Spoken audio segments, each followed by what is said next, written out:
పవన్ కళ్యాణ్ గారు 3 పెళ్ళిళ్ళు చేసుకున్నా నేను చెప్తున్నానండి ఆయన అందరికీ డైవర్స్ ఇచ్చి అఫీషియల్ గానే చేసుకున్నారు తప్ప అఫీషియల్ గా ఒక పెళ్లి చేసుకొని అన్అఫీషియల్ గా 3 మందినో 40 మందినో ఉంచుకోవాలి. కాబట్టి పవన్ కళ్యాణ్ గారు చేసింది తప్పు అని అనే వాళ్ళకి ఇది కరెక్ట్ గా చెప్తున్నానండి. లీగల్ గా ఆయన చేసింది కరెక్టే, మిగతావి నాకు సంబంధం లేదు, నేను మాట్లాడను. అంటే ఎథికల్ గాను ఇంకొక ధర్మంగా ఉందా న్యాయంగా ఇవి నేను మాట్లాడను. న్యాయపరంగా ఆయన చేసింది కరెక్టే. ఒకళ్ళని ఉంచుకొని ఒకళ్ళని పెళ్లి చేసుకొని ఇంకొకళ్ళని ఉంచుకుంటే అది తప్పు. ఒకళ్ళని పెళ్లి చేసుకొని వాళ్ళతో సఖ్యత లేక వాళ్ళకి డైవర్స్ ఇచ్చి ఇంకొకళ్ళని పెళ్లి చేసుకోవటం తప్పే కాదు యాజ్ పర్ లా.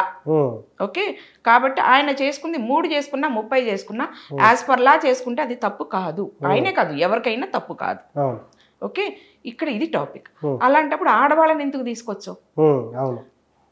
నువ్వు చదువుకున్నావు కదా, నువ్వు ఒక స్క్రిప్ట్ రైటర్వి కదా, నీకు ఆ మాత్రం తెలియదా?